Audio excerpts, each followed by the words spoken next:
I've been having some issues with my 2004 Suburban that range from low power to my intermittent back windshield wiper not working to a battery drain that I just can't explain. But I'd seen some videos about some shorts in the rear end of the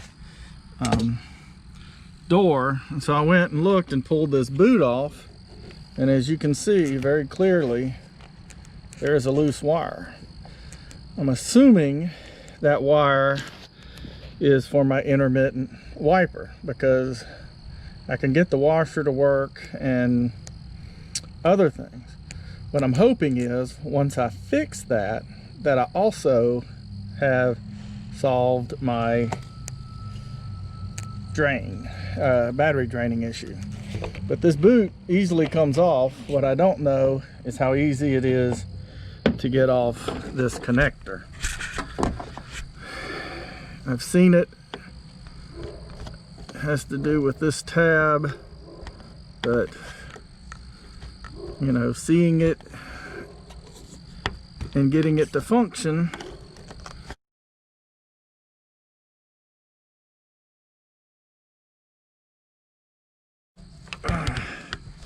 having trouble with this on the back, but I should be able to get that off.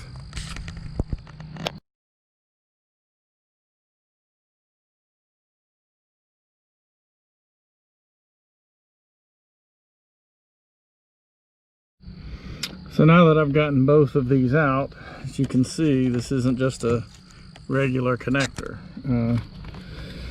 It's more of a bushing to allow the cables to get through. And then down in there, you should be able to see the connector that has broken loose from this lead. So I'm going to see how I can fix that, and may not necessarily be able to show it to you, but I'll work on it. I think I can remove these blue tabs and then that connection will come out, but that remains to be seen too.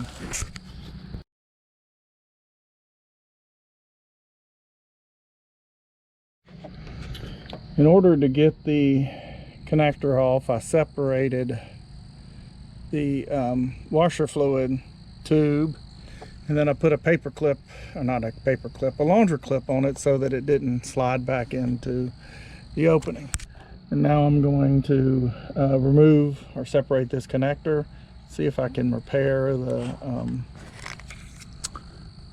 broken wire. To remove this piece, you've got to get these clips off.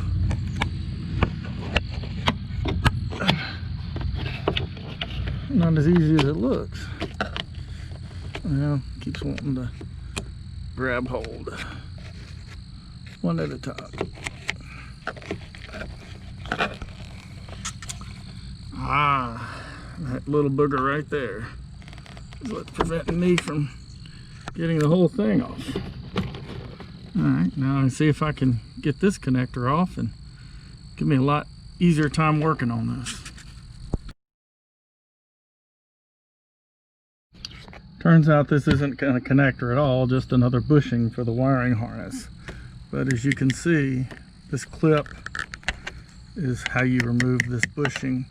Of course, this gives you more maneuverability with this connector. Well, the fun part is there's a little blue piece right there with those blue tabs that go in there that you have to remove in order to get this part out. After looking at videos, I really understand now why so many people just bypass these connectors, because once this wire breaks, you either have to get a replacement connector or you have to undo this crimp connection and then replace the wire back in there and then reseat it. But for me, I'd rather do it right Last resort would be for me to solder this to the wire. And who knows? I may crimp this and solder it. But obviously this came loose just due to wire fatigue right here. Could have been that the wire was damaged when this crimp was made in the factory. Not real sure. This thing's 16 years old, so it's more likely wire fatigue. But just going to try to open that up, get it crimped back on, and get this connection going. After being unable to get the crimp connection undone, I'm going to try and use one of these solderless solder and seal wire connectors to see if I can't make this connection. Doesn't work, then I'll just have to bypass it, but this is my hope that I can make it work. In order to make this connection hit at the right location, I'm gonna have to cut off this sealing tube. Since this is in a boot, it's not really that important. The main thing I want to do is make this solder connection work for me on that connecting point.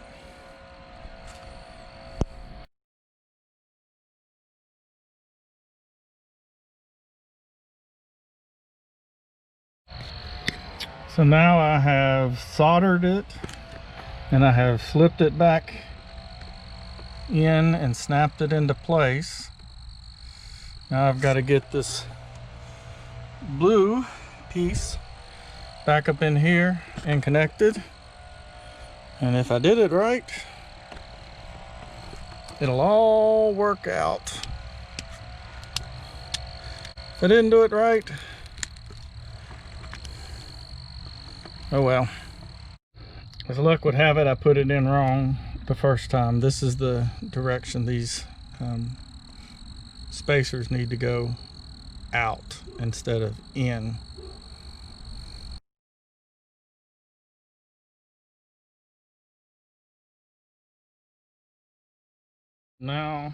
So now I have these blue tabs back in place, this back in, and I can see all of my connections. I'll try and connect everything back up here, including the washer fluid connection. And then I've got to put this bushing back in place and then clip this back into these mounting holes here. And at least for the windshield washer, I would expect that to be working. Well, the good news is I have fixed my intermittent wiper issue. The bad news is my car doesn't sound real good. Don't know what that's about, but I'll figure that out eventually. But at least I know that the intermittent wiper washer to work in wiper mode, so I knew that the motor wasn't bad because the motor would work, but I could push this and do washer fluid and I could get it to work, but couldn't get it to work on the intermittent. But now I figured that out, and so that's working.